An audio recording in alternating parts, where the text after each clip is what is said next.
with that, I will turn it over to our Master of Ceremonies, Joe. You had to say the master word, didn't you? I did. Not a dungeon master, but a master of ceremonies. Hi, happy Friday, everybody. Good afternoon, evening, night. Is it hopefully not Saturday yet for some of us? I am Joe Lastly, and I'm an assistant professor of leadership and organizational studies at the University of Southern Maine. I got my PhD at the University of San Diego in leadership studies, and my dissertation was about gaming environments. And I studied role-playing games and group dynamics and leadership in role-playing games. So that's what I'm up to, and I found myself in so many different worlds.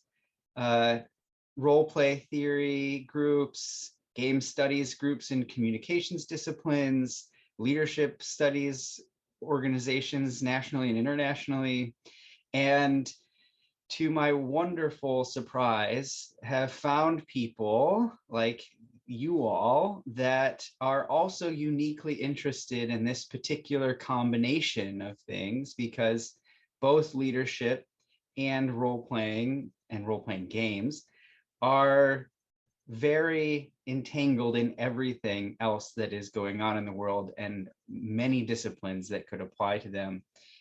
These fields may not even be fields in themselves as much as they are spaces between multiple fields. And because we all have this unique, specific interest, I figured we should get together and ask some questions of ourselves.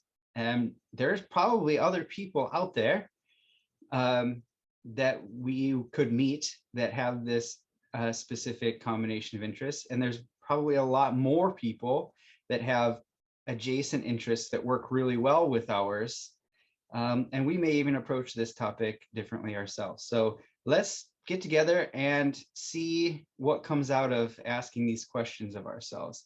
And, you know, something that we're gonna introduce all ourselves to get started. And the question is, what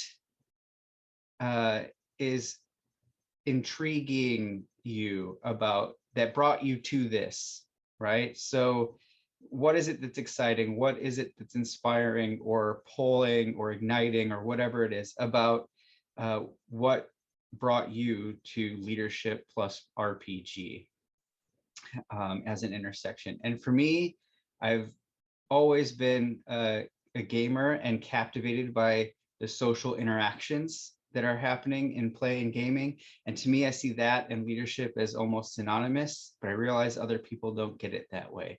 And so now I need to figure out what's really going on there. And so I love the connection, community, and collective creativity that comes out of both really meaningful group or leadership experiences and gaming experiences. So that's part of why I'm here. I'll turn it over to Jamie to go next. All right, hi, I'm Jamie. I have my master's degree in leadership from the University of San Diego so many years ago. And I got that actually kind of just to focus in on higher education. And years later got into role-playing games. And from there, I kind of actually very quickly saw the overlap between Dungeons and Dragons as my role-playing game of choice and leadership development. And I decided to venture out into the world, and I founded an organization called Role Play Lead, where I work with teenagers to work on social skill development. So I found that using leadership development and talking to families and parents and teenagers was a bit harder to chew. And so as I started looking at what I really wanted to do with role-playing games, it was to really focus on communicating and problem solving and critical thinking and all of that stuff, of course, to me falls directly underneath the umbrella of leadership skills, but reframing them to work with teenagers as social skill development kind of became my area of expertise. I have given a TED Talk on the topic. I write games. I have a published, oh my gosh, I have a published module or adventure for teenagers that is social skill developmental, like improved. It's got all these fun things kind of built into it, which is, which we published, which was really great. And I am actually in the process of developing an entire series that really uses D&D as its mechanics, but is an entire series of adventures that are basically teenager approved kind of things for parents and after school programs and therapists and, folks to get their hands on and kind of incorporate into teenagers' lives, whoever these teenagers are in relation to them. So I've just really found that the overlap is really beautiful. And when Joe was talking about how do you take leadership and kind of like parse it down and fit it into all these different categories, for me, like I said, it really felt like social skill focused. And that's kind of the part that I got into and really love.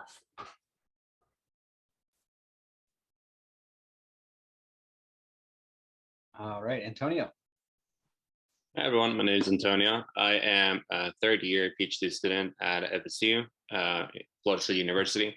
I am in the higher education program, and I work for the Leadership Learning Research Center.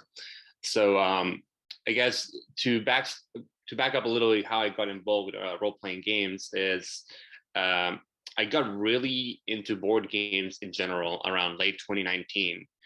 And then 2020 happened and we were all isolating. And that kind of became like an opportunity for me to meet with friends that I met through a local board game library and kind of create our COVID pocket in which we will not socialize with other people outside of our bubble. And this is like early 2020 when we're all like super paranoid about who we hang out with and all that stuff.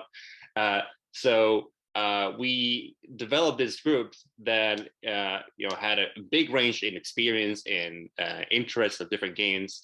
Among them were role-playing games. At the same time, my partner's best friend, her husband, was also trying to start a D&D campaign.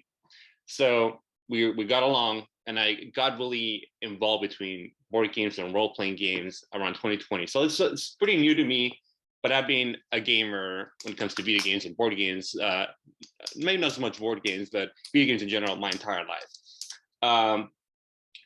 The cool thing is, after playing D&D and starting teaching with my leadership, with the leadership office where I work, I saw a lot of that connection. It's like, what if we use role-playing games as a way for the students to interact with the content that they are learning about in a way that generates experiential learning, in a way that is just outside of just something they're reading and more something they're practicing.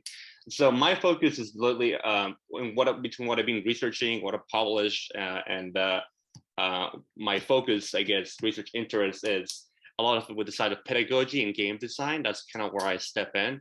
I was telling Joe earlier today that I woke up yesterday at 3 a.m. and I was just writing down ideas for a board game that I'm like trying to design, not related to education, more like just for the sake of a fun game. But game design, pedagogy, that's really the part where my research interest really flares up, and I'm excited about it. In leadership, what a better way to merge those things in a way that it's useful for students and that they actually get something out of it that will be valuable for and transferable regardless of where they come from. Amanda.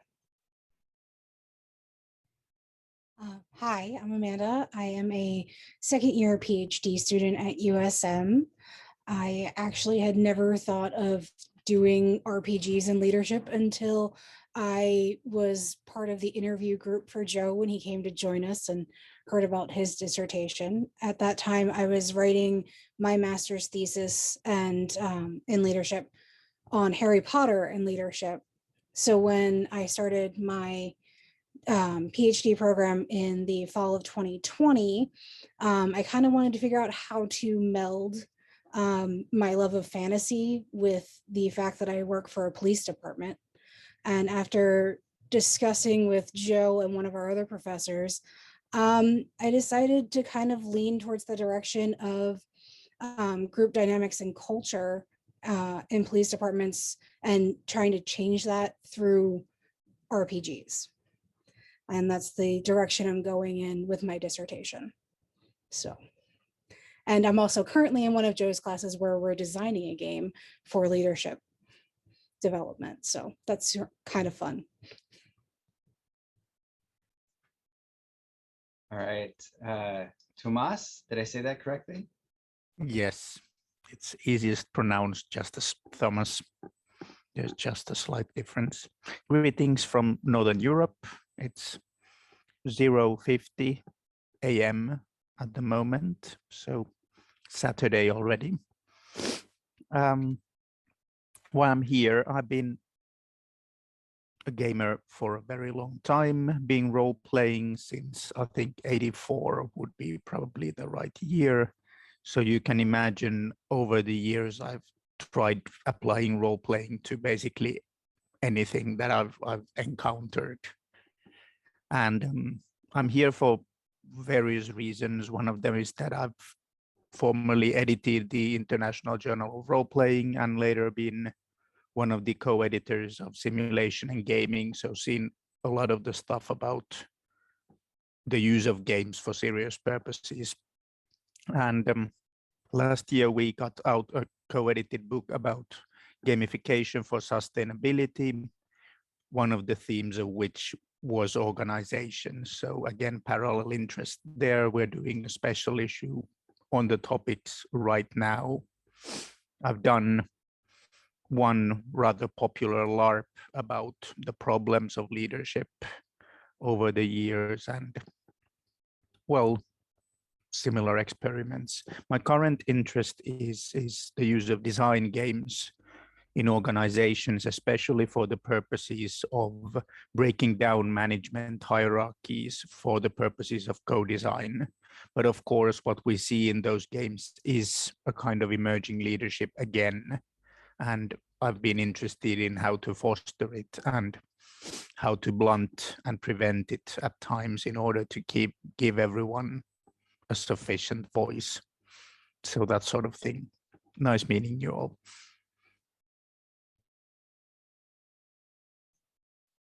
Wonderful. Wow. This is very exciting to see all the connections just even in our introductions, and I'm sure a lot more that we have to talk about.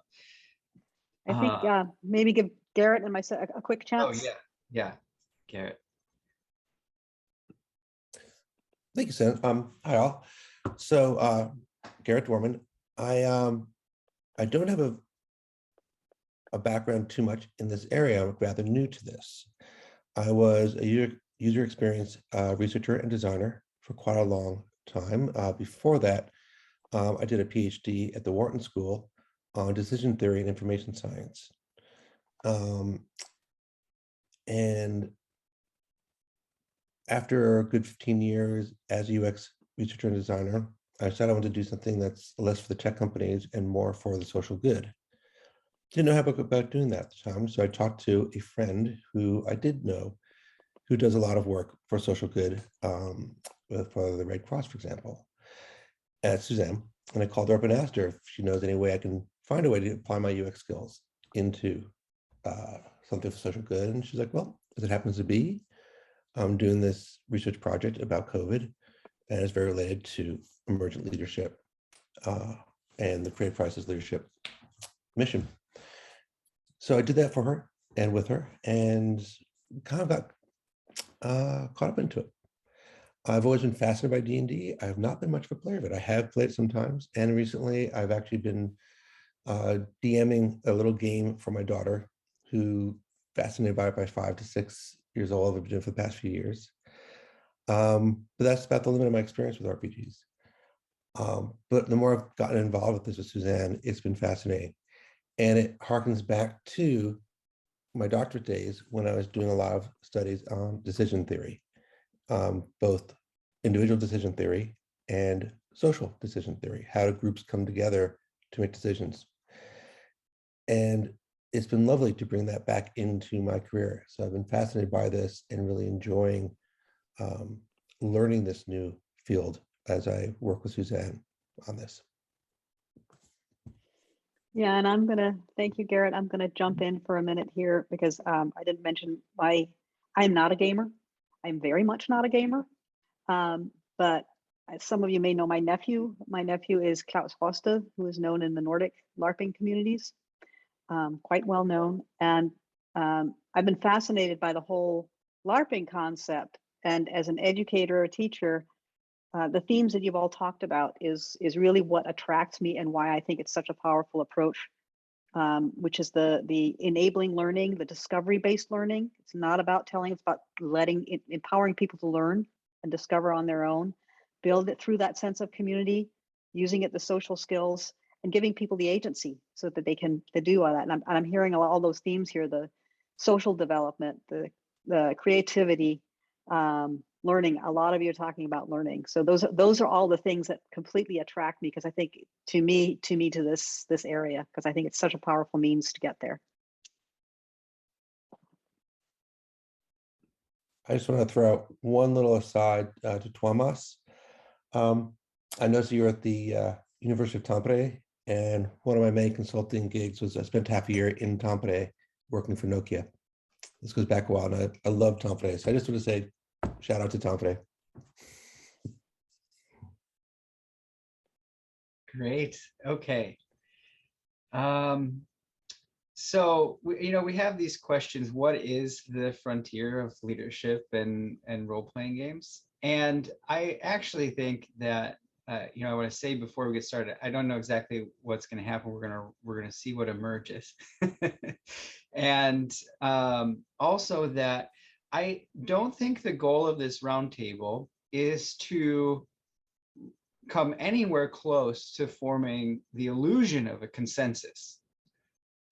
That actually we have such diverse positionalities about this particular intersection, and yet it is about this particular intersection, and the boundaries are non-existent or blurry at best with other areas of applied role-playing games or leadership studies or learning and pedagogy, right? So that's what we're dealing with. As far as I can tell, to get started. It's really hard to be clear about it, but we have this leadership and role-playing games guide, North Star, if you will, to try and find in the sky. So I'm interested in knowing from you all here, what do you see? What is this frontier from where you view it? And if you want some time to think about that, I could give it a shot first. Or if somebody wants to go first, I don't have to be the person who goes first. So I'm just going to look and see. All right, I think they want me to go first. Oh, or Jamie's all right. Jamie's got it. Go ahead, Jamie. To think about it for a minute. Well, so I definitely come from a much different playing field than a lot of y'all, because I have not really,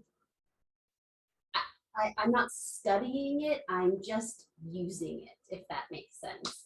And I think that one of the boundaries that I face and one of the directions that I foresee this going, in order to kind of overcome that boundary, is definitely the research. And so I think that there's an interesting balance that needs to occur between long-term, large-scale research and the application of it. And I think it also depends a lot on the direction we're all going. So for me, I really appreciate the, and I've heard y'all talk about the different ways to use it. I use fantasy role playing. Like where we exist in a fantasy world, and I find that is a great place when you're working with younger kids, in particular teenagers, because the boundaries are all different. So when you look at that and then you kind of switch gears and you go to working with older folks or working with communities that have people of all different ages, when you're working with diverse folks, that changes, that changes things. And I think finding a central point of like, how do we study this? How do we apply it? And then how do we really quantify the research that we have that proves that this is working? And what language are we going to use to share it with other people? Because as I said, I think the biggest obstacle we face is, well, in that aspect is, well, the language of role-playing games in and of itself can be a boundary, because I think that some folks can't always get in on that. But once you get there, how do we share this and say, like, this is going to help your community get better because you'll develop leadership skills? And I think that was the biggest thing I struggled in when I was in the PhD or the master's program as well, was how do you take it from this bigger language, this intricate design and array to like, hey, you're just an everyday person who's not really interested in all of this stuff. And how do we make it make sense? So I think kind of balancing between how do we prove this works? Like, how do we really prove that this stuff makes a difference? And once we can do that, once we have the research to support it, how do we explain it to the everyday person that is important and useful in their lives? So those are like the two big things that I see as like the direction this community needs to kind of come together on, so that we can prove that we have like our legs to stand on. We're really doing cool and important things.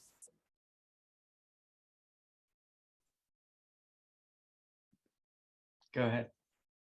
So let me follow up on that. I agree with a lot of what Jamie was saying. I think approaching it from more of a pedagogical / game design lens is that D&D is great as a tool for what it is, but it's not a tool designed to teach leadership.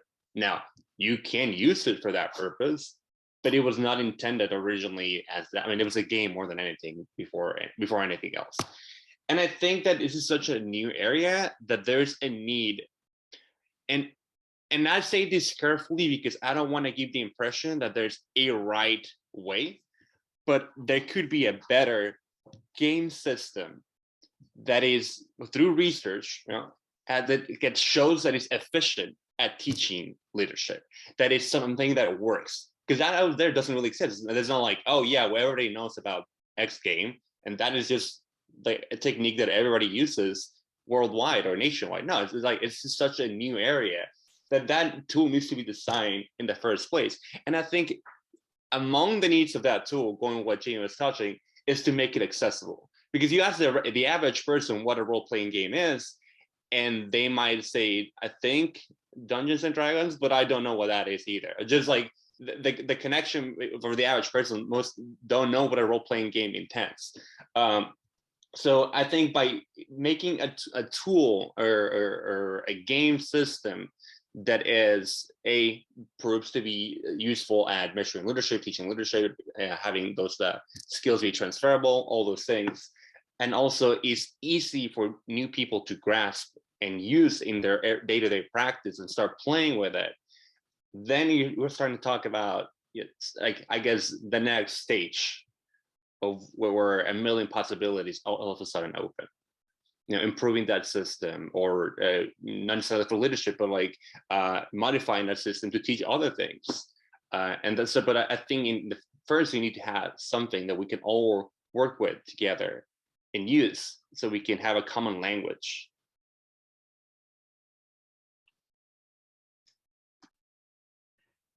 I straddle this line between scholar and practitioner because I do consulting work, and I design games and use games for leadership development with people who aren't scholars. And I am very much a scholar and in academia and going to scholarly conferences and things like that. And I feel this tension just in leadership studies too, even not related to role-playing games, of how do we measure what we're measuring, and what do we measure, and how do we decide to do that for leadership just in general, and how do we translate any knowledge that we generate to have it matter in practice. like Jamie was saying, like leadership scholarship, in my mind, is not really leadership scholarship if it's not practical in some way, if that knowledge can't be understood by somebody in a way to actually be used. And I feel the same way as an academic about research, but I know there are some other humanities disciplines that might disagree with the way that I would use that. But the point is, leadership for what? So, all right, what are we going to study and how are we going to study it? I think guided by what actually is going to matter in real leadership context or real role-playing context. I don't know about designing tools, though. I love the idea as a consultant, but I don't think there's enough universality to create a tool. We might be able to create some principles or generate some guiding knowledge, that eventually combines to create some sort of standard or menu or something like that. But leadership is so varied and difficult to define that I don't know, because at the same time I'm thinking, okay, for teaching leadership, we need to actually establish a baseline. And in leadership studies, Barbara Kellerman gave a rousing speech at the International Leadership Association a few years ago about how doctors and lawyers have rigorous standardization and certification processes. And, if you want to trust a doctor to do a doctor thing, you need to know they're actually a doctor. Medical doctor is what I'm talking about. And we don't have that for leaders, but they're making decisions that are impacting lives, on a broad scale. So fascinating debates to have that I think we're going to have to contend with in our own way. So.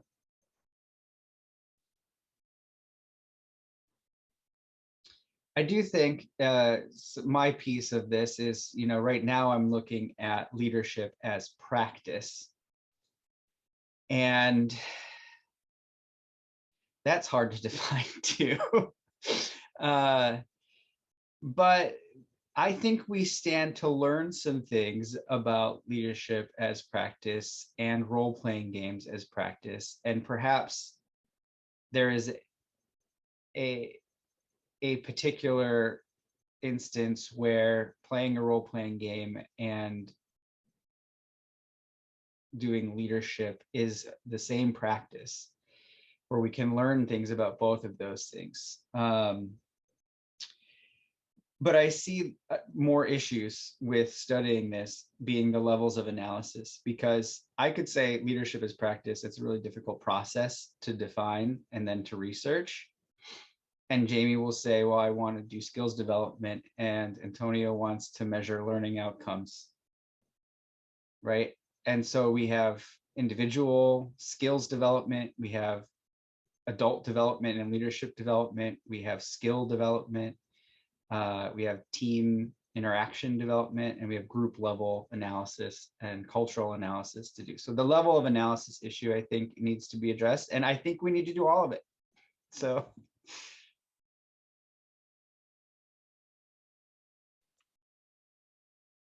All right, yeah, go ahead. Thomas has got his finger up.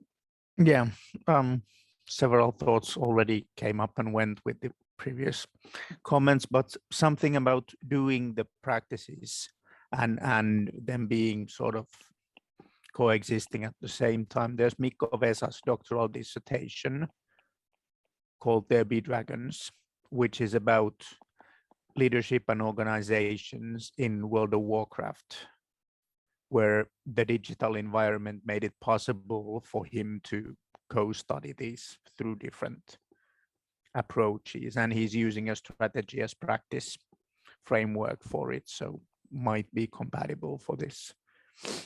I tend to go away as much as possible from anything even remotely like Dungeons and Dragons in these topics, because from my perspective, a lot of indie games that do not have a clear game master function are more interesting, because there you have to have negotiations on who's taking charge of what.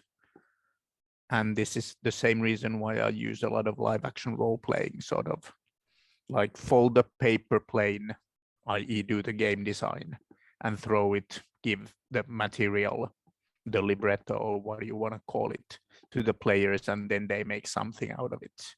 And you stay the hell away from it as the designer / game organizer and see what happens. My most interesting example has been teaching a course that was about leadership management and behavioral economics.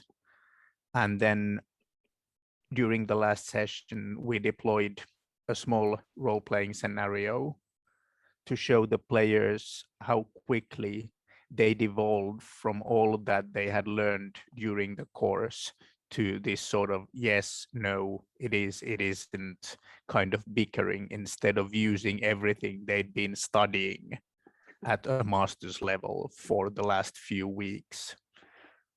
After that, we got to the real discussions on the skills that they were supposed to learn. So sometimes it works as a demonstration. And finally, one reason why I like using live action role plays is that I can there use something that my ex-wife, who uses live action role play for teaching English as a second language, does. That she just tells the students, we're doing this thing, and then they play, and then someone comments afterwards, this was really like a live action role play game. Well, but sort of selling it and not framing it as something is sometimes for the easier access, where you don't have to learn the rules or think that there's a threshold I have to cross in order to be able to play this thing. It's just a thing that you do. And that's my stream of thoughts for now. I think these are all really important. I have some underlying things here. Going back to what Jamie was mentioning, the how do we study it, how do we quantify it, the language, and several of you have touched on that language issue. And I think that's actually an interesting starting point, or one of the interesting frontiers to explore, because it underlies how do we study it, how do we quantify, what levels of analysis.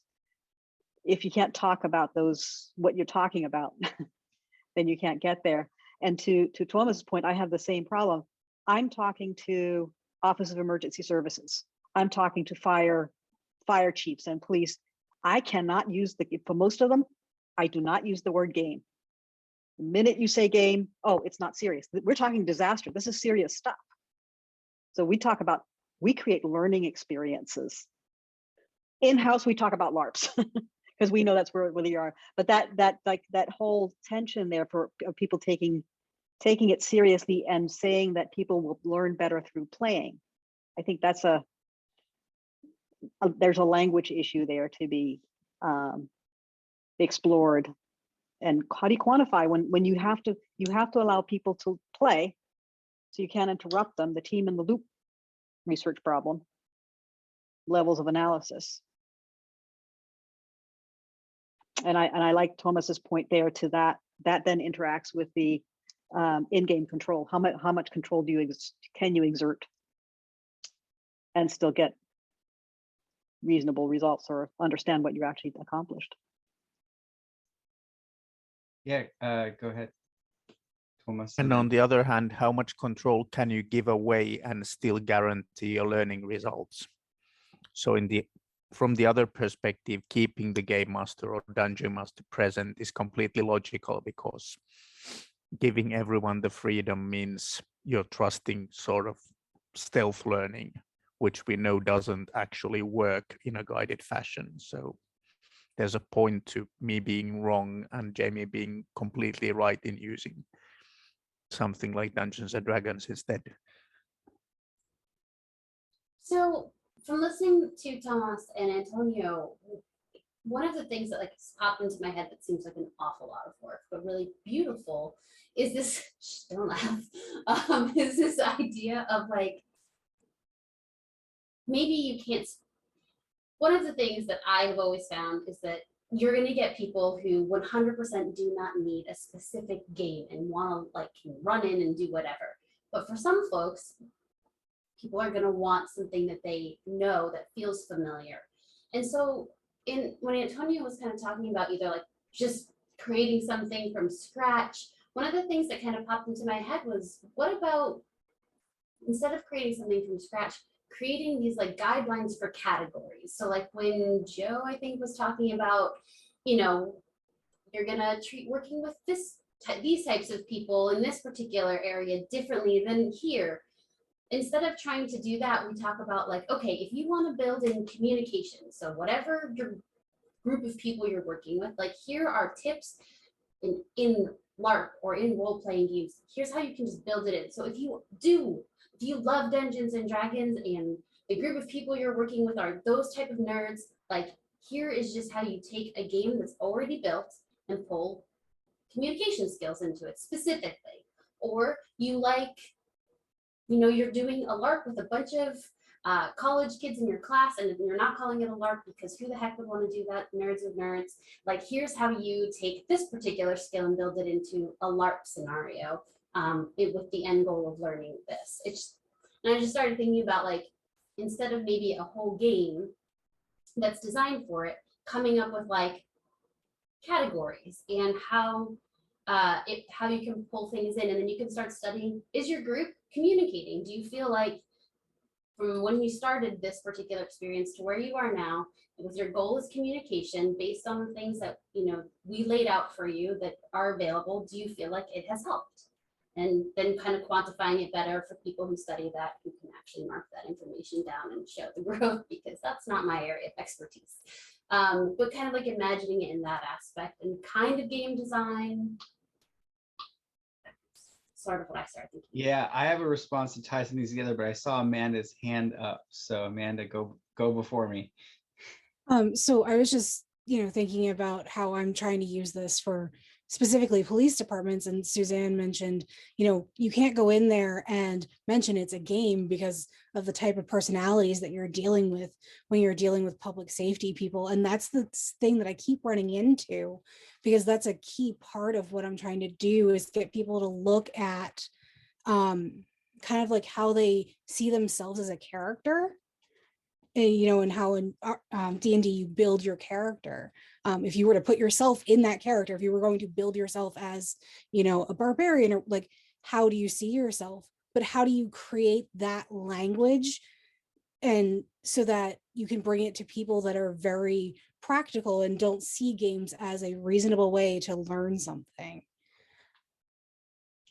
So, I mean, that's excellent in terms of, you know, Antonio's idea of what if we had a system that did that translated these things. And I mean, he can say more about that. And this relates to what I was connecting here about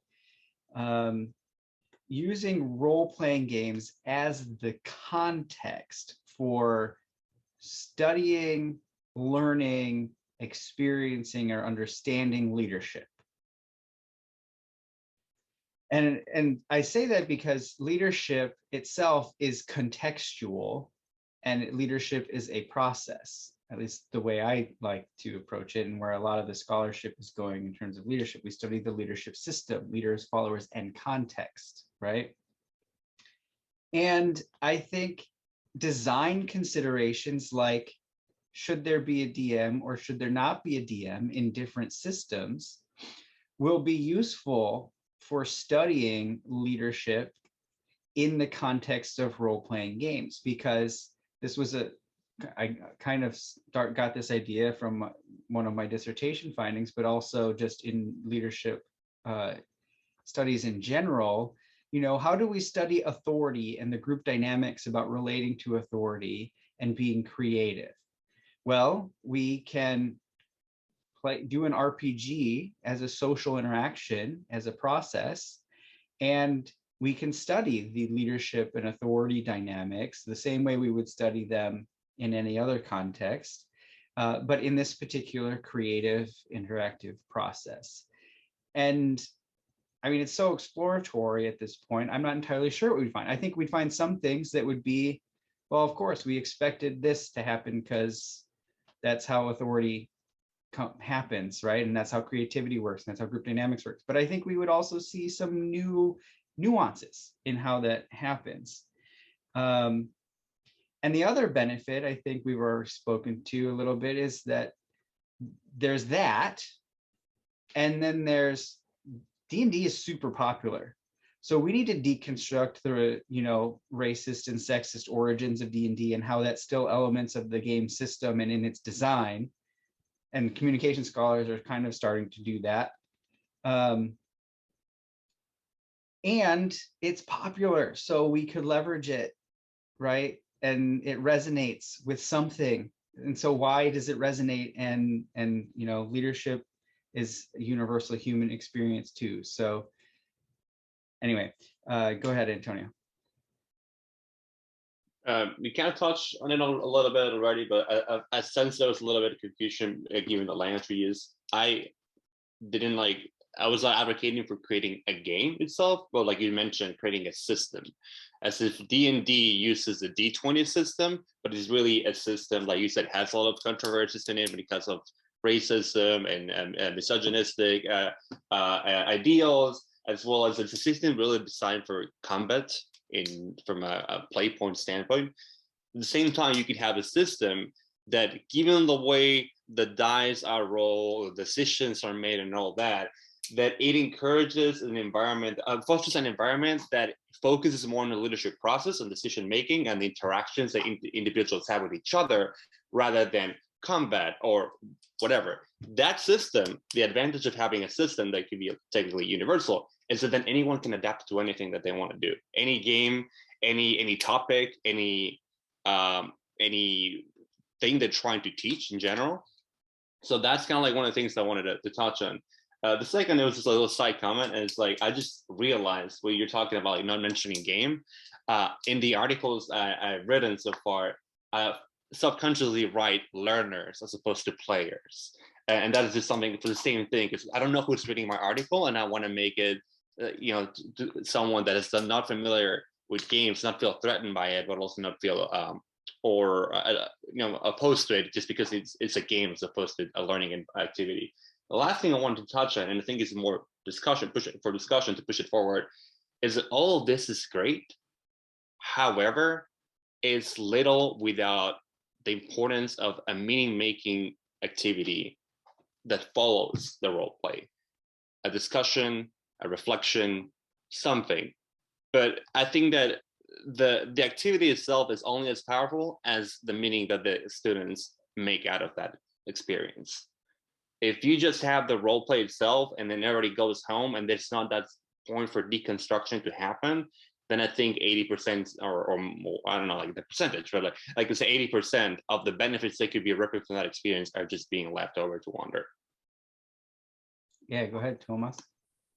Yes, I'm of the school of thought also that the proper debriefing and a guided debriefing, also sometimes a controlled debriefing so that no one steals all of the time, is really necessary for any guaranteed learning results from these. And something that's not mentioned often enough is that also a good briefing before going in to the game is usually very necessary in order to prime it the right way. So the classical 1-2-1 learning model, or freeze-unfreeze structure, whatever you want to call it, it's very important here. As for not calling something a game, I also have sort of in my memory a prepared speech for certain audiences where we go with the facts that, yes, learning games were first deployed by the military and then in high-risk business, and then usually for medical purposes. So basically, the more we are in fields where human lives are at stake, the more we have a history of actually using games for these purposes.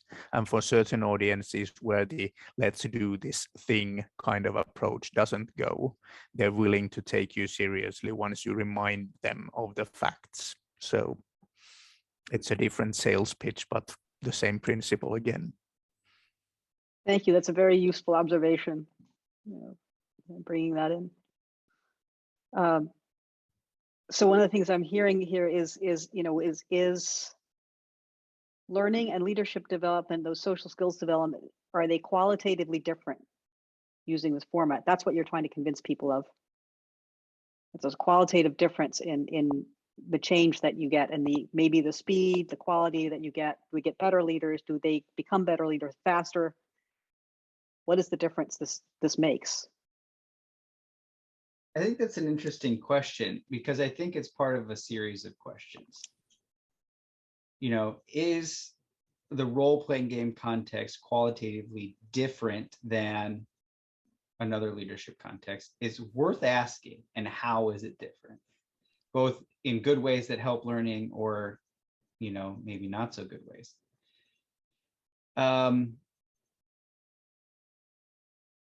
I don't know about the better piece, though.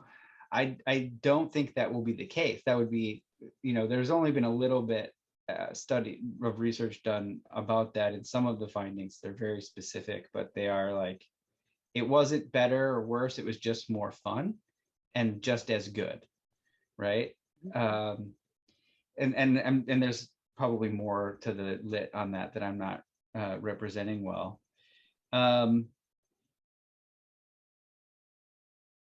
But that question of, is it different? I think the similar argument and question needs to be asked, is it the same? Because that's kind of where I feel stuck, actually, a little bit, is, okay, leadership and group interaction are human processes, human nature. And role-playing games, playing is a human nature, human process. So my argument is based on this assumption that when we play a role-playing game and study leadership in a role-playing game, that it's the same thing. Yet there's all kinds of stuff in role-play studies about in-game versus out-of-game, and character versus out of character, negotiating those boundaries, the magic circle, all of this stuff. And I'm not so sure when you change the levels of analysis if that holds up, but I don't really have anything to go on yet in terms of research to back that up. So sorry to hijack your question, but it stumps me, Suzanne. Yeah, it's an important question, and I think what you're getting to there is the question of transfer of learning, right? What will people use what they got, and did they learn it in the one role-playing game setting? Do they actually practice it when they go out, or does it get contained? There's a lot of the transfer of expertise and transfer of learning questions there. And I certainly see that as one of these frontiers, because it's about leadership learning. I also see a frontier about what could we learn about leadership, and how could we come to understand leadership differently as a result of studying how it exists in the context of a role-playing game. That we might understand human interaction differently by studying it in this context, perhaps. Jamie, you're unmuted. Oh, and she had a hand up, so I thought you were ready. I didn't know if you were going to speak or. I was just gonna add a question to your question, which was,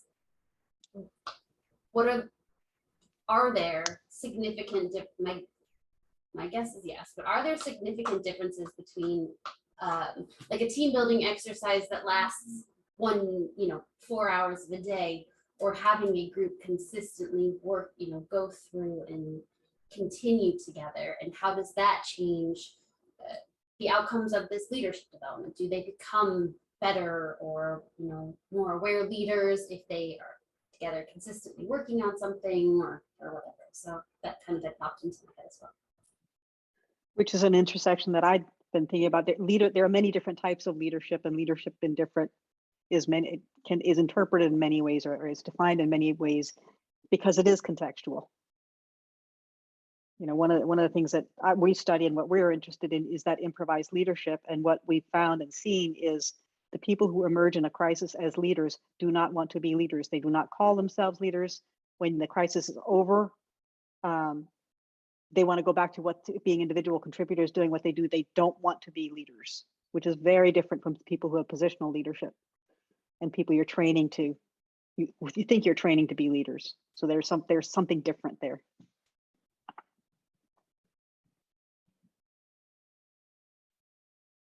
I wonder though, and this is just pushing maybe more like a research question, something you were talking, Joe, is when it comes to transferability, I wonder if it's a significant difference, and I'll lean towards yes, between a one-shot activity, something you do for one session, and something that has multiple sessions.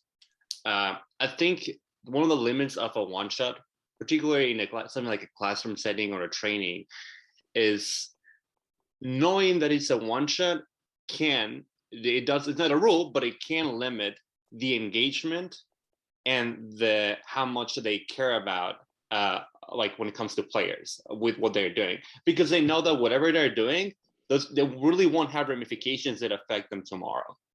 The activity is going to be over in a couple hours, maybe a couple minutes if it's like a short training, and they move on. Whereas if you have some sort of concept in which the decisions that you do today affect you, the party, and your character tomorrow, well, engagement is going to go up, and the level of and I think more than engagement is this becomes things that they start thinking about when they go home in between sessions. They are actively reflecting on the content. So I think if you do this with multiple sessions, it's more likely that it will resurface in a real life scenario and be able to transfer those skills than something you did, you know, for a few minutes. It's, I think, like any other skill. It's like if you do, let's say if you're learning math and you practice how to solve a specific kind of problem multiple times, years later, that problem can resurface. You haven't done it in a while, but you might remember how to do it. But if it's something you did once in one training or once classroom session, and it was really interesting, but you didn't practice it after that session, you're probably going to forget it in a few days. Yeah. So I don't know. I think like there will be an interesting study or way to look at it. Garrett, go ahead, please. Yeah, it's one of the things actually. Suzanne, correct me if I'm wrong here, but I think it's motivated Suzanne, and what we're doing is that when going to community and trying to train them on disaster recovery, disaster preparation, it's going to be very hard to get them for multiple sessions across days or weeks, something like that. Almost all training is people going in and saying, okay, here's all the stuff they need to learn. And people are like, oh, gee, interesting. They watch the PowerPoint and then they walk off and they forget everything. Maybe take the PowerPoint home and look at it once, but then they forget it all. So, you know, part of the question that we're trying to answer is when you have these people for 2 to 4 hours, once every few years, what learning technique will sink in? And that's what kind of led us, I should say, Suzanne, me following, to the idea of role-playing game that might engage them more, be more fun, and then just because the fun part of it is going to make them remember this stuff. Right? And we don't give them all the details about what you have to learn. It's just get them the general principles of what they need to learn, and then they can go after the details themselves afterwards if they've really gotten motivated.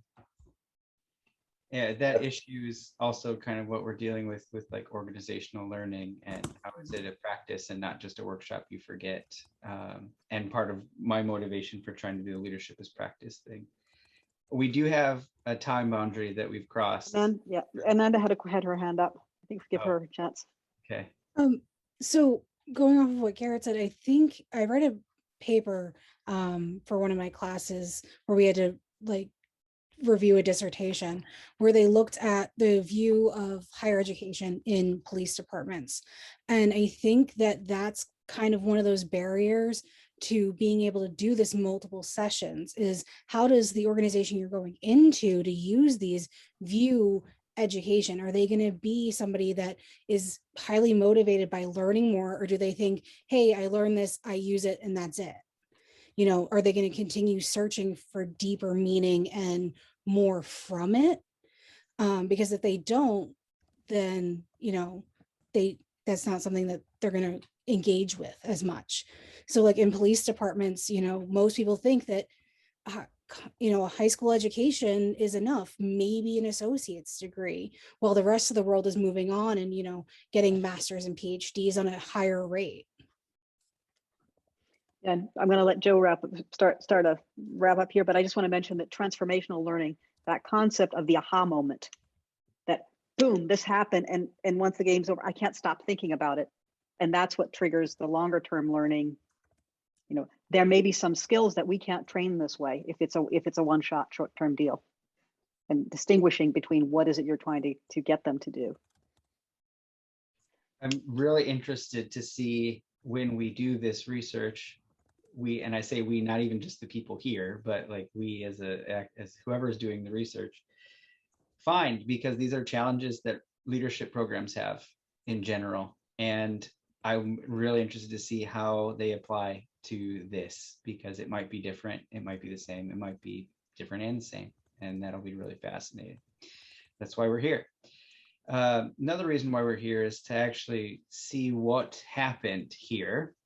And to do that, what we're going to, you know, our agenda here is to have a little bit of a generative discussion, transitioning out of what came out of this back and forth that we just had and into what's next. So take a minute or two to think, to distill something, not everything, that you are taking away or saw differently now, or an aha moment or a light bulb or something that stood out to you, some nugget of yours that you've gotten out of this, or a question you have or something. And we're going to go around and share that to see what we're each taking away.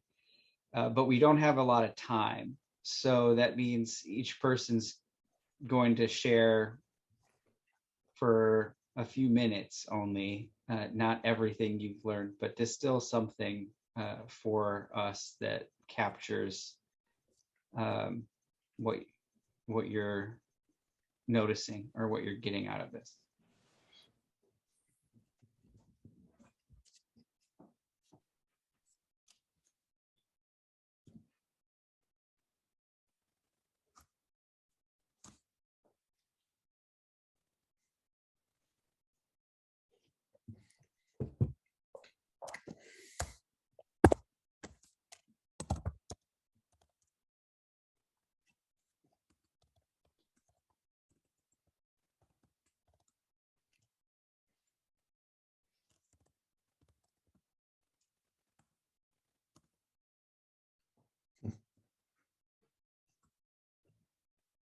Looks like a few people at least might be ready.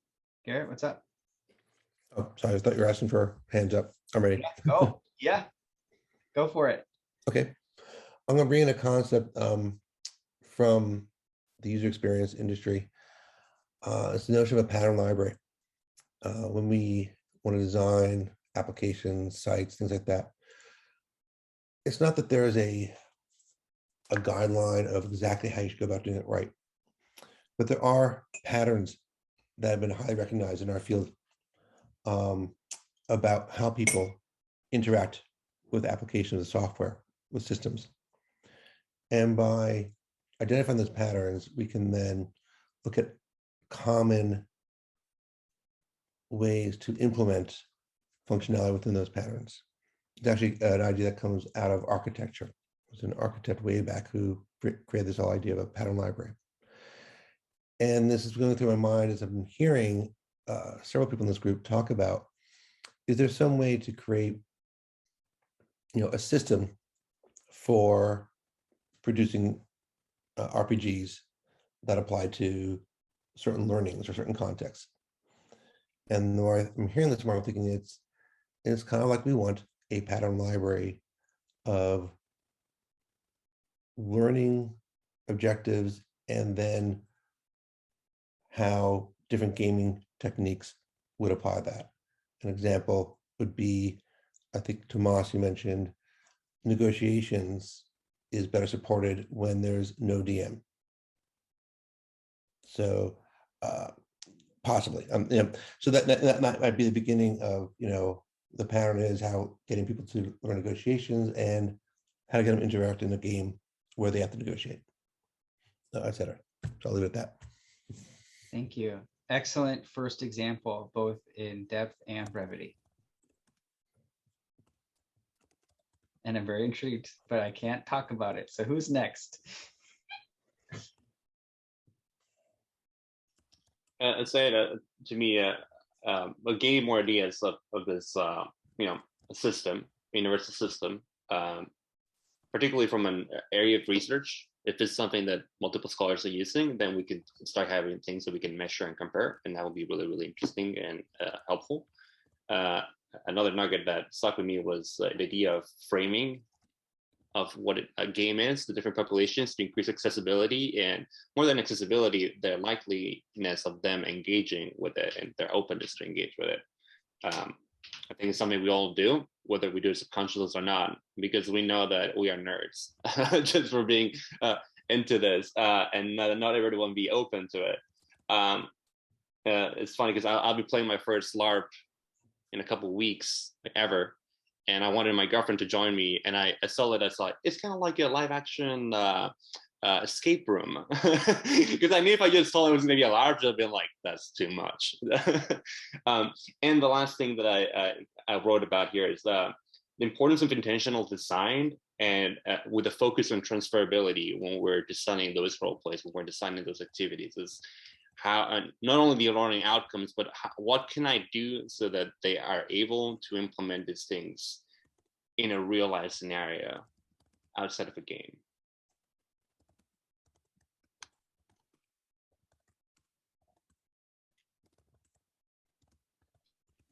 I have so many, and actually I think I'm going to need to read the transcript a few times to remember them all.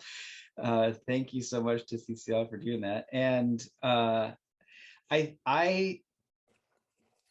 gathered from a lot of different angles ways that the practice approach to studying leadership in RPGs could actually go somewhere. And that is going to percolate with me, and I'm going to take that and process it.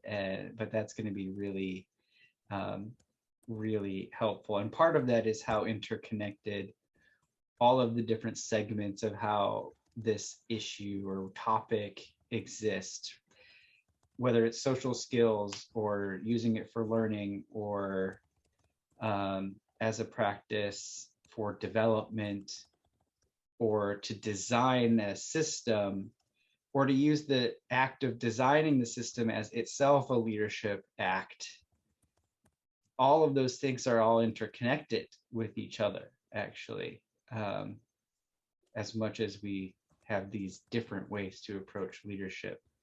That leadership in RPGs is deep, and there is a lot there to get into.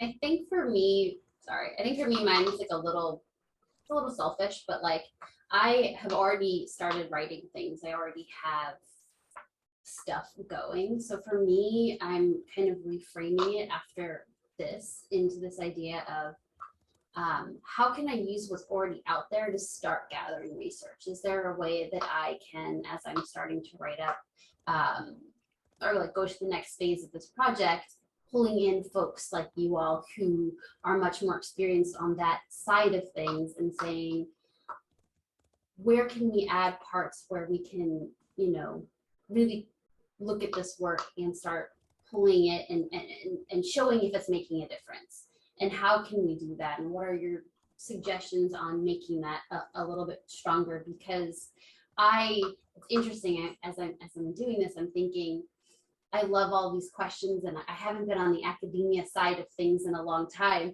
And I was like, why are we like doing something? Like, I just want to go write something and start going, because that's how I vote. Like, that's what I just did. Like, I would have an idea in my head of a, you know, an issue my group was facing. I would pull the scenario into the story, and then kind of just shake it and move it around to fit the needs of the group. And so it's having to come back this way has made me really mindful of the fact that I'm really fortunate to be where I was, and now what I want to do is pull both parts of this together and find a middle ground where we are asking these questions, we are getting research, but also like I'm writing stuff and getting stuff going.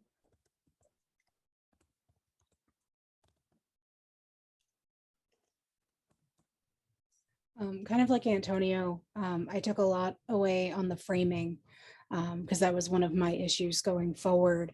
And starting with, you know, kind of mentioning the war games, like Tomas said, but all the way through to, you know, going to the reflection for them to try and take things away from it for the future, you know, calling it an after action report, that kind of thing can be so important instead of calling it like reflection. So that's just really central to me, and that really helped. So thank you.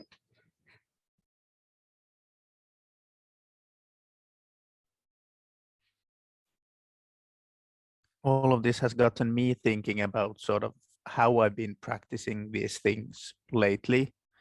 I'm in the privileged position of being a university professor, so I only deploy scenarios or tools like this a couple of times a year for specific clients, for specific purposes, more to keep my hands in the proverbial clay than actually sort of for example, business reasons. And I realized, especially when I was listening to what Garrett said about design, that I've gone to the other end where I sort of try to make everything tailor-made. And it's in some ways made me forget how to also think about things like design patterns, which are of course well known in also game design and for learning purposes. So I think I need to go back to my books, and especially a certain old hard drive where I've stored stuff about this, and maybe need to relearn some of the basics and see if I can not exactly mass produce things, but at least look into more cost-effective practices and maybe wake up a bit from just trying to do as high end as possible.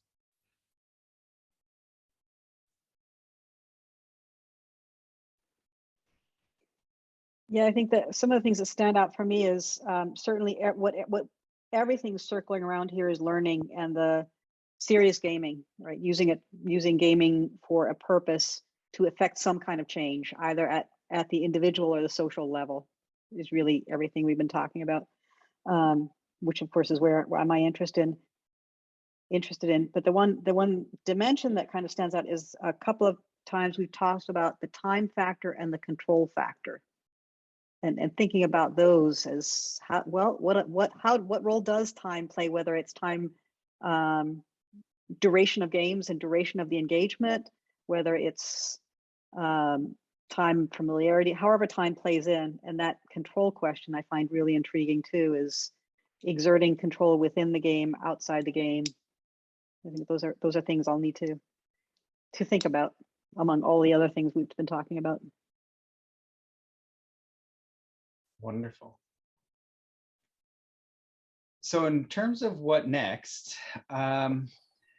we don't have a set plan, but we would like to do some sort of write-up, a summary of takeaways, or at the more ambitious end, a white paper; at the least ambitious end, maybe a proposal to do a similar kind of roundtable. And now that we've had this first one, how would we structure or provide guiding questions for a roundtable about leadership in RPGs at the International Leadership Association, or some other, broader context than just the people gathered here. So I'm interested if anything's popping out to anybody, and what your interest is in participating in something like that, in the what's next of what we're doing with this. Did I miss anything with that, Suzanne? No, I think it's a good starting point. Yeah. So, I mean, we all have individual projects in various ways that we're going to be doing that we're learning from this. But, you know, is there something we can do to further? I don't even want to call it a field, but this particular intersection of leadership and RPGs.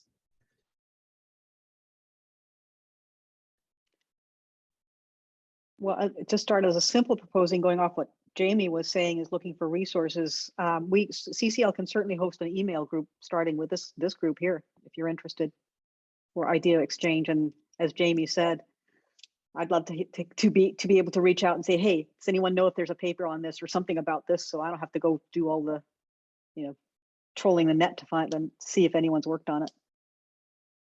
I'm seeing nodding, so it seems like that might be of interest. I'm trying to think, because there might be overlap too with, like, is there a library or a bibliography or something that could exist of, you know,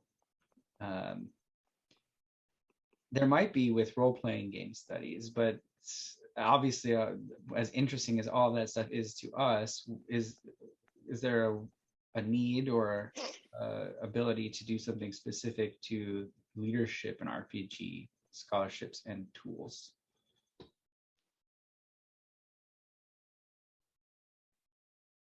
Not yet, I don't think.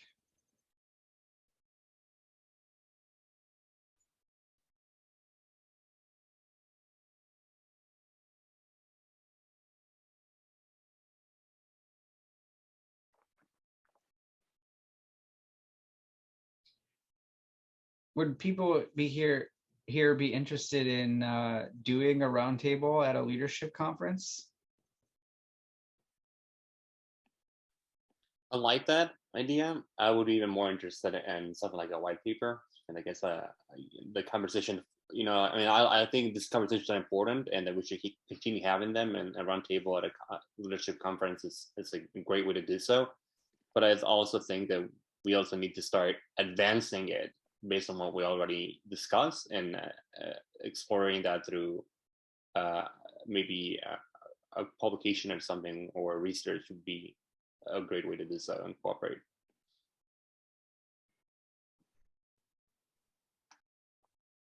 Would a topic or thesis for this white paper be introducing the frontiers of leadership and RPGs? Maybe exploring. Yeah. Yeah, I like that.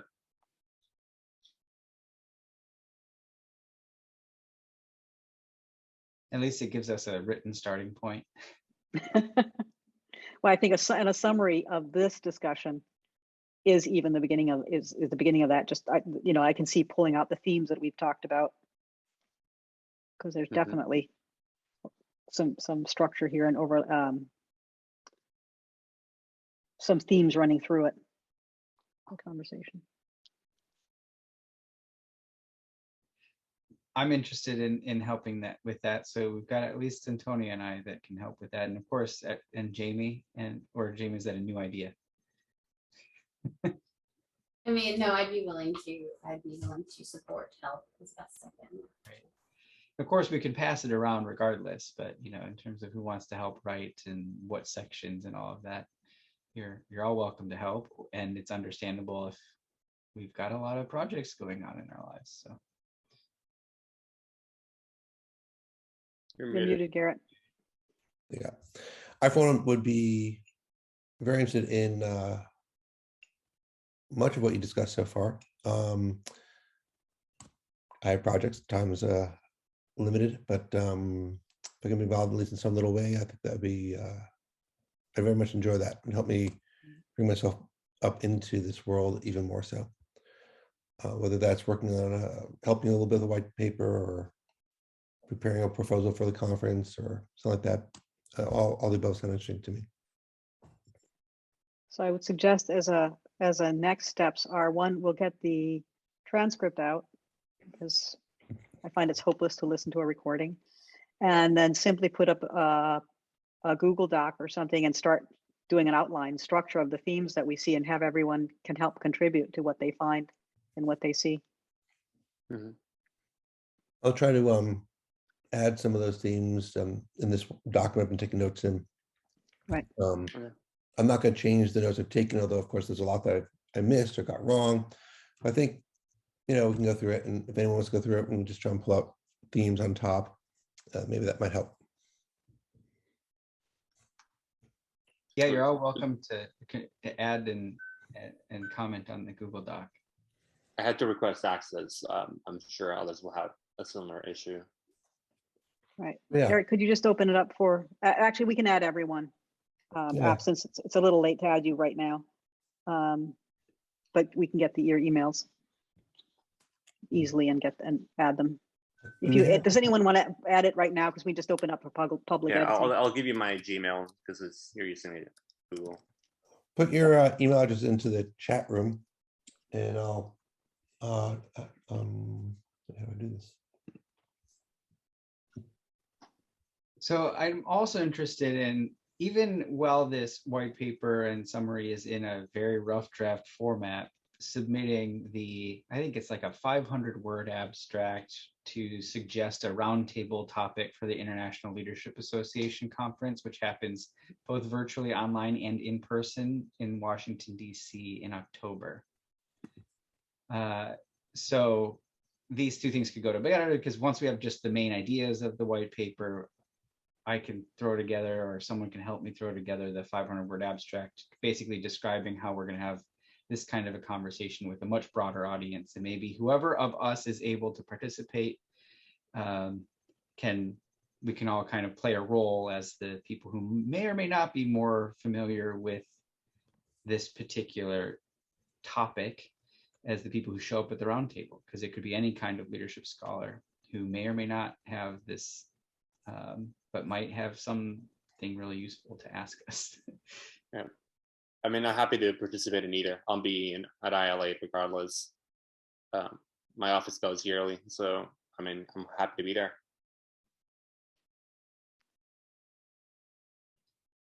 Right. Yeah, I mean, I'd be happy to help out. FYI. How'd you come? And that is due fairly quickly here, Mm-hmm. the ILA proposal. It's in 2 weeks, I believe. So Maybe less.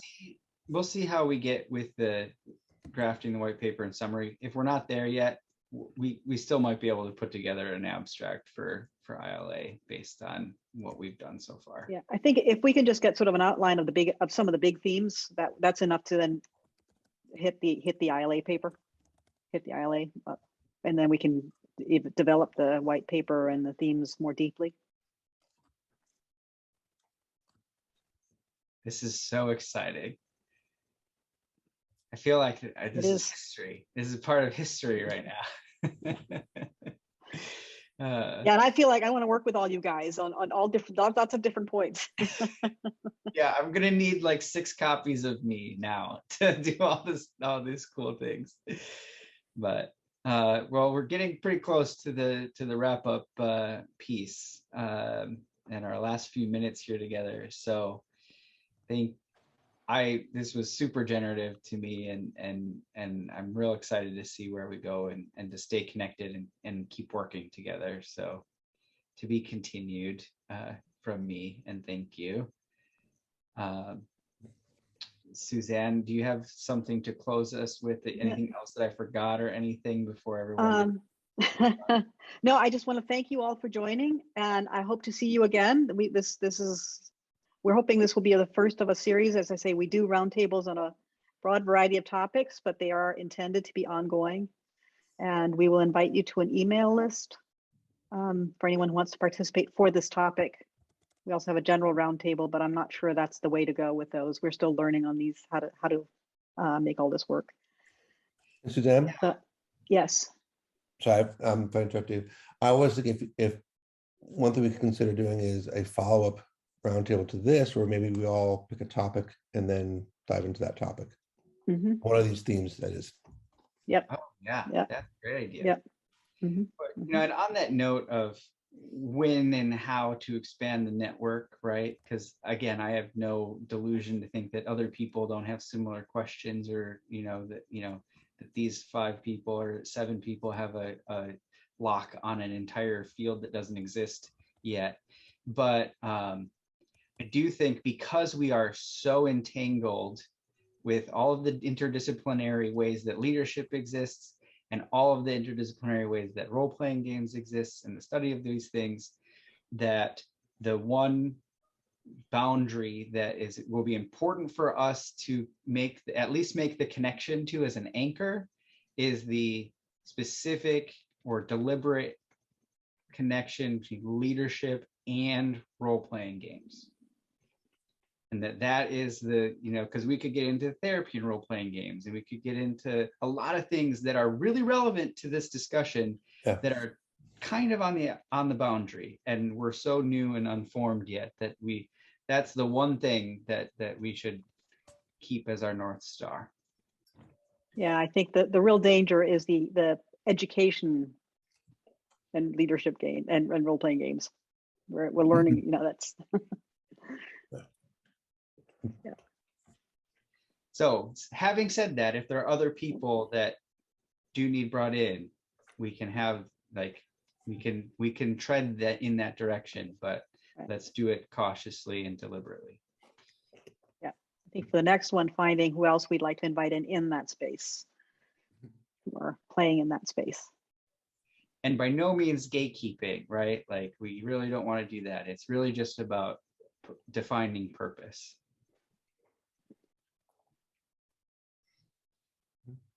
All right.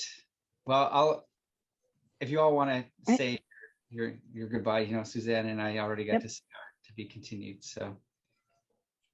Yep. So thank you all very much. I usually end my classes with a dad joke. Does anyone have a good dad joke? I feel like I should. I usually let my dad jokes come out organically in regard to it has to be in response to something, like chicken butt, like, so what,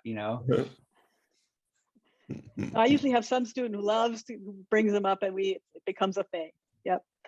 So a German, a Finn, an Argentinian, a Japanese, a Cambodian, and a Canadian try to go into a bar. But the bouncer stops them, going, "You can't come in without a tie." I like it.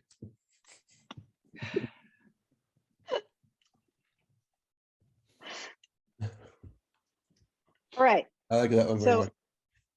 We're going to have hallway time, right? So we're not going to just cut the Zoom off right away, but this is the end. And so if anyone wants to keep talking, then yeah. I do gotta go, but it's been great meeting you all. I look forward to working together. Take care. Thank you, Antonio. Thank you, Antonio. Bye, Thomas. I go too. So good night, everyone. Thank you. Right. Good night, Amanda. Thank you, Amanda. Thanks for joining. Over there. Jamie, do you know the Game Academy? The folks from there? Bye, Thomas. Bye. Good night. Good morning, whatever it is. Good morning, Thomas. Sleep well. Jamie, you're muted. I do not specifically know anyone there, but I wonder if I could find someone there. That's how we met, right, Suzanne? I was trying to remember at the beginning. Yeah, Aaron Vanek. Aaron Vanek was our connection. Yeah. Do you know him, Jamie? I don't. My world is very, very tiny, and slowly expanding. Because Aaron is very much role-playing games, and the Game Academy is a startup nonprofit here in California that are trying to use games, just gaming for children's education, and they're all kinds of games. But Aaron is very much role-playing games. So and I can certainly introduce you if you'd like an introduction. Absolutely, that would be amazing. Thank you. Yeah. Yeah. Well, That's I awesome. think the last I heard from the Game Academy, they were forming committees and they wanted me to be on their research committee. And then I never heard anything else because they're doing a lot of stuff. But I think there might be room, Jamie, if you wanted to get involved with them or at least Yeah. know them. They're good people. Absolutely. Yeah, the more folks I know, the more fun Right, this becomes. right. It's Yeah. all about networking.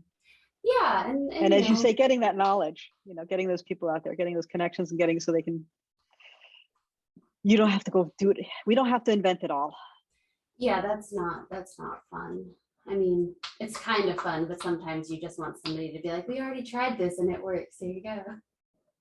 Right. Sometimes I just want to mix water and put it on the stove. I don't want to add the eggs and the flour and the yeast and the whatever else goes into whatever I'm making. Yeah, absolutely. Yeah. Yeah.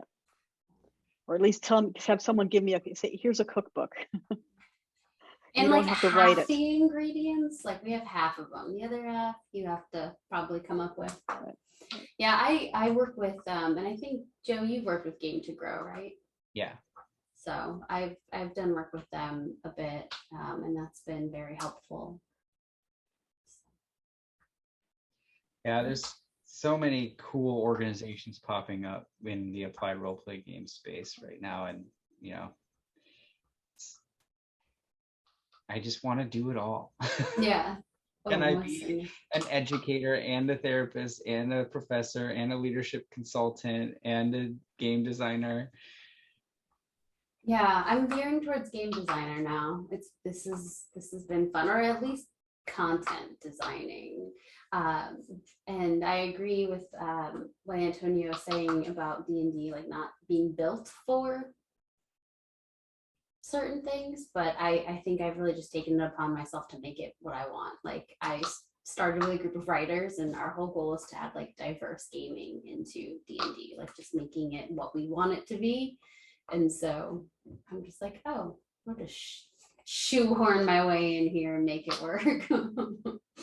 Yeah, and I think to what Antonio was saying about and the question of patterns is even just finding guidelines for designing games. Yeah. We've been looking for that, and there's sort of not much, especially for education. Is just we've been looking for. Okay, we just want examples. We have a narrative framework. How do you even format your narrative framework, right? We need something because we're looking for reusability over time and structure and what even. Yeah. It seems like that's so very idiosyncratic. That even having systems for here's It's best hard practices. to get like facilitation advice. Well, so when I wrote, and again, this is like, I'm very aware that my stuff doesn't come with a ton of research, but like when I wrote this, I literally have an appendix on how, like why things are written the way they are and how you can use them in your game. Like, why do you have NPCs? What are the points of them? What do you like? How do you use the end? Like, so assuming the game goes this way, this is the purpose of this NPC. However, if your group doesn't fit that bill or have gone in a different way, here's how you can still change, like, feel free to change the personality and goals of this NPC to help the group, And so that's sort of like when Joe, when you were talking and when Antonio was talking about like the system, that's what I was thinking. Like, I don't think that there's going to be a one size fits all because you're working on crisis management and I'm working with, teenagers and trying to get them to understand that like they can be leaders and here are some skills for it. But if we can say like, hey, when you're using a role-playing game that involves like a bigger story with like NPCs, like here's how you use NPCs. So whether you're using Pathfinder, D&D, Critical Core, whatever other game it is out there, here's the purpose of an NPC and why you would use them and how you can help them, how they can help your players develop leadership. Right, and that would be really helpful to us. Even so that kind of thing is, our goal is put the game in a box, help train the trainer, and help communities adapt them to their local needs. What works for you, what doesn't work for you. It's not a throw it over the wall and you can just use it. Right. But obviously some of that has to be codified, and we're learning on some of that. So one of the things is, like, we don't have observers. If someone needs to come observe, because it is a disaster thing, you're talking about funding and people want to see what's going on, give them some NPC role. Right. And so that those having, a lot of this, I feel like we're making it up. Just going, but what makes sense, right? Absolutely. I am happy to send you the Dropbox of the. I would love to have that. I mean, again, it's built for teenagers, but I think it can be universal. So, and I think to the leadership study intersection is, having these kinds of structures for how do you work in this space. Right.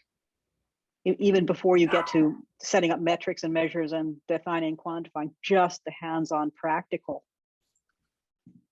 And I think part of this, I think one of the scary parts, but like the best parts, in my opinion, is we're never going to be able to write a list of rules or like absolutes. Like, you're going to have, like, you have to adapt, and that's one of the harder things about leading that particular space. But you have to be able to change it if your group is going in a different direction. I mean, I always anticipate that the kids that I work with are always going to want to steal something. Like, it's just the boundary within the game. And my rule is consequences are important, because I think as you learn about the world around you and how your actions have impact as a leader, as a person, there have to be consequences as well as rewards. Like, if you do something well, those people better come back and be your allies later, down the line, or whatever it looks like. They better be there to help you when the proverbial stuff hits the fan. You want people to show up and help you out. So. Right, and I think that's exactly, that point of the co-creation, which is the essence of LARPing, right, is the co-creation of the narrative. And for us, that's, we're talking, okay, we throw people into a disaster. If we start controlling it, we're back to conventional disaster training, where there is a strict narrative and we know what we want people to do, and we're training them to follow certain procedures. And it's like, that's the opposite of what I'm trying to do. Is that people need to improvise, people need to be creative and discover what they can do, because they're not going to be there. That help isn't going to be there. That structure, that stuff you taught them 5 years ago, they're not going to remember. Right. So building that into, as you say, the control, and how do you, I think there's a whole big question there around controlling the game, time and control in the game of the game. Right. And it also depends on who you're working with as well. I mean, people will, in my experience, people will push boundaries as far as they can in some aspects. And how do you manage that? And how do you manage the learning, like what you're taking home from that? So, yeah, but I think that this is awesome. I'm really excited about the directions this can go. Yeah, I'd love to keep going, and maybe we could have a conversation, Jamie, about just how you structure stuff. We're writing learning objectives right now and moving into the narrative framework, but we are not experts in this by any stretch of the imagination. But no, the theory, I can see how, okay, we have to have clear learning objectives, and then how we have to build them in, because eventually we're going to have to measure, did we actually get these changes? Did we get that learning? Some of these changes. Yeah, and that's important to see if, are people learning? One of the things, and I forget what it's called right now, but I will look it up and send it to y'all. And I don't know how useful it would be, but like talking about kind of following up or coming into things with a little bit more preparation are these like journal RPGs, I think, or RPG journaling or journaling RPG, some form of those words. And it's basically, you get a character, and then you get a scenario, and your goal is to journal. So you're writing about it. You have I think it's like a deck of cards or like a dice that you roll, and there's like basically based on whatever card you pull or whatever dice you roll, when you get to like the end of that particular prompt determines what might happen next, a curveball that might get thrown your way, or a complication or whatever. And then you journal again. And I was thinking, as you all were talking about, like, you only get them for 2 to 4 hours, how do you continue implementing that? Well, maybe if you get a company that's interested and wants to, you start doing these like journaling RPGs where you write those prompts that continue the disaster effects, like, and how you think about it. And maybe the company implements that or whatever. Right, exactly. And that's that time we've talked about that. How do you Disneyfy, right? The experience at Disney, at any of the Disney theme parks, starts the minute you even think about buying a ticket, right? And they have it planned. When you walk into that park, you're already on a ride, right? So the minute you say you're going to be part of it, and how do you continue it on? Right now, we're focused on in-person and how do we prime before, and how do we keep it going, do something follow up after. But even could that transition into a different delivery model where you maybe don't have to do as much in person, especially with younger generation that is much more amenable. Okay, we're just going to play this digitally over a week or 2 weeks or whatever it is. Yeah, absolutely. And with COVID being as wonderful as it is, it's also making a lot more challenging to be in the same space as people, right, for periods of time as well. So, and without taking it back to, everything we talked about is that social processes. So I don't want to create a game platform. People go, oh, you're writing a software game. Like, no, that doesn't get at the social stuff. Yeah, absolutely. It's fascinating to think about how you can design mechanics and systems that will prime or prompt social interactions without facilitation. Like, that's why to me, that's why the facilitation is so key, because that is the link between the design and the social interaction that emerges. I think you're right. I think there is, what we're trying to do is making the injects and the prompts set up for creating some of those social interactions. So if we say you're smelling gas, and they say I shut my gas off, and we say you're still smelling gas because it's at a neighbor's house. Exactly, that's one of the things we're not at yet. But how do we get interaction across households without saying you should do this? No, we want them to say, oh, I need to go check my neighbors. Oh, hey, I'm not knock on their door. Hey, I'm smelling gas, because one household was smelling gas and the household that was actually affected was not smelling it. So we have to get, if that situation is going to be resolved, we have to get that social interaction going. So designing it to trigger those social interactions we're looking for and get them to go engage.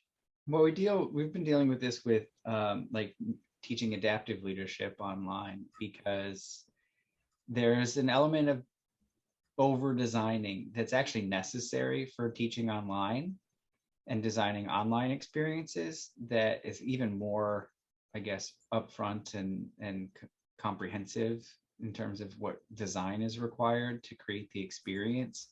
But the facilitation is like this equal part of the equation still. So right. That's been an interesting balance, because the balance has shifted, not in importance, but in just the sheer amount of content that's involved in design now. Mm-hmm. Yeah, and then you're back to the, in terms of quantifying, for research purposes. Now that becomes an intervention. Is it because of the intervention, or is it actually the experience? Right now you have that ambiguity in your conflict, multiple factors. Mm-hmm. Yeah, I don't know if we're ever going to get away from facilitation, but we might be able to zero in on some of the design elements with and without facilitation, or different kinds. Right. Yeah, and it also seems like something that maybe could be like, again, I have no idea what it looks like what a process might look like, but potentially like even beforehand, just kind of like setting up and being like, hey, this is social. This is meant to be something you're working as a community to do, and keeping in mind that like you can't go at it alone. I'm not sure how that would look, but just like really reminding, I don't know, reminding folks that you can rely on each other and that not everyone is going to know all of the information. And like by working together, that's how you will. Right. And what we're looking for is what's the balance between telling them that and having them discover it and go, oh, wow, I can do this. This is so cool. Right. Yeah. And that's, I think, one of the biggest challenges of short, condensed work.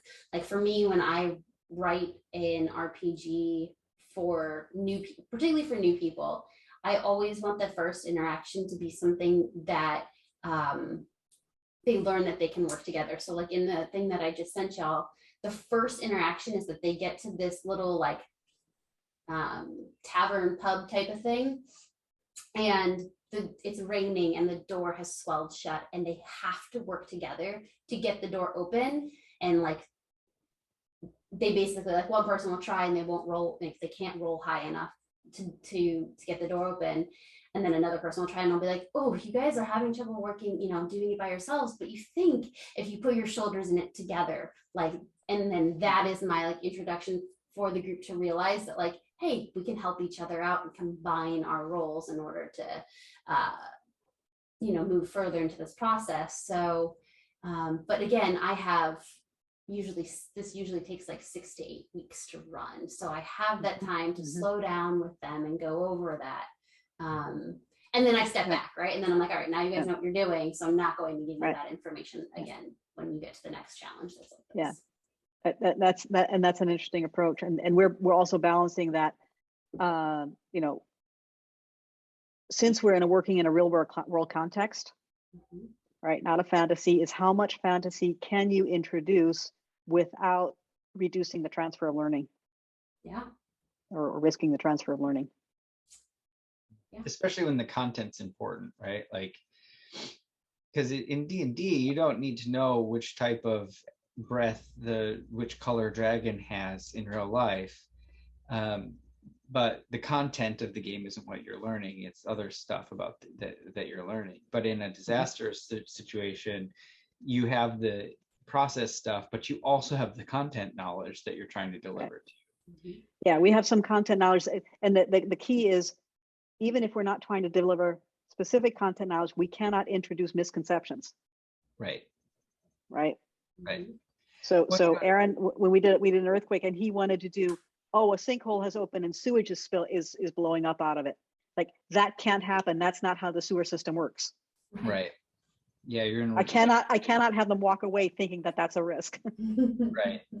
Yeah, this makes me think of like the multimodal stuff. And I think someone was mentioning it here, but it was in another conversation I was having recently of someone who teaches organizational change. And the class has previously taken a different class about adaptive leadership. And then they have to take this class and they're learning all about these group dynamics and, underlying issues in organizations and all of that.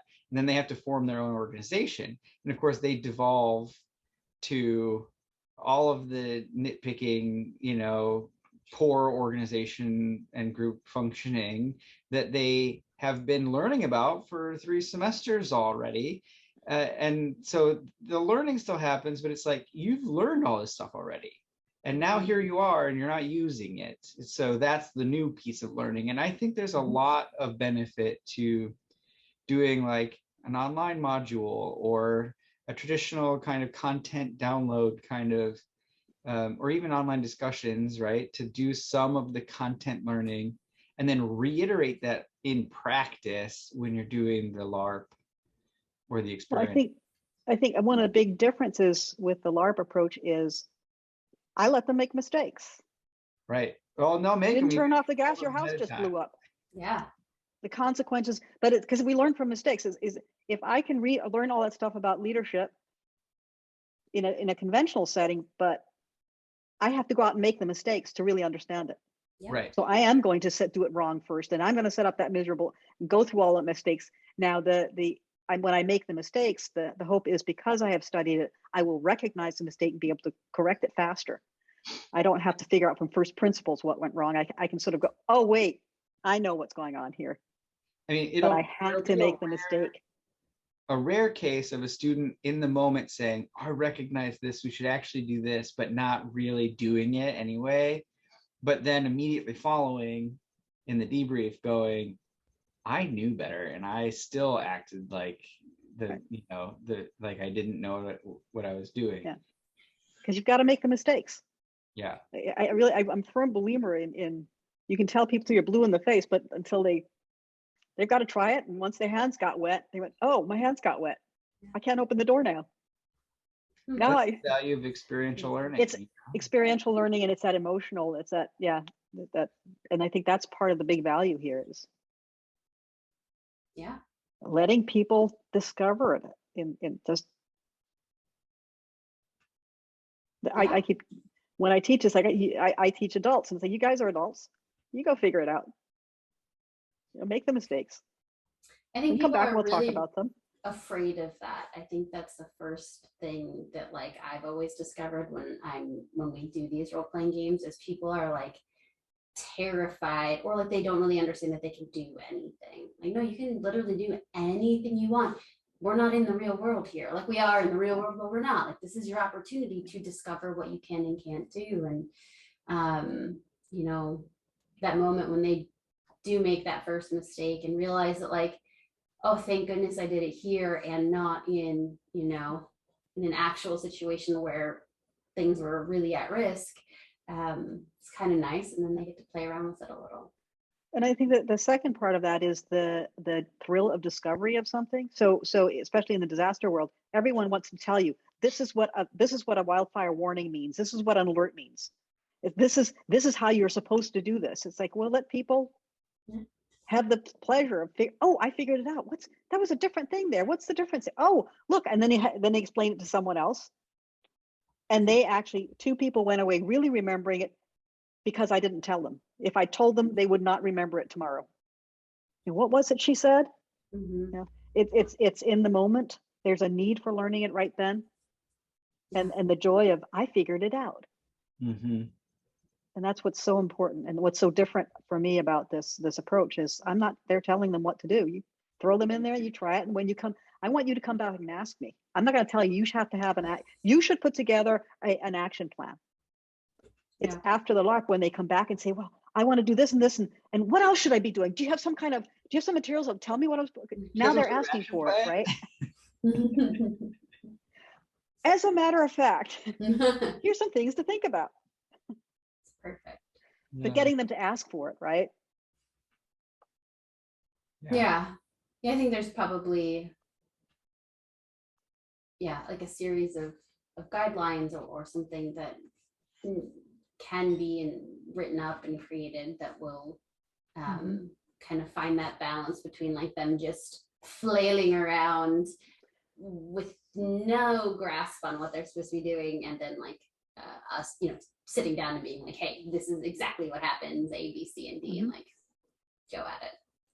So yeah. I mean, with the events we've run, it's that reflection when people come back and ask, so this happened, what should I have done? I could have done this, and then we can give them the here's the best practices, here's things to think about.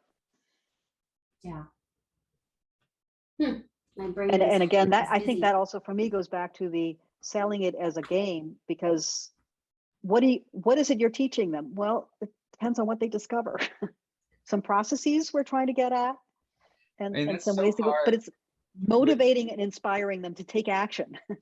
Like emergent learning and learning outcomes are oil and water in my book. I actually have this little soapbox that I get on where I say that learning outcomes are a form of oppression.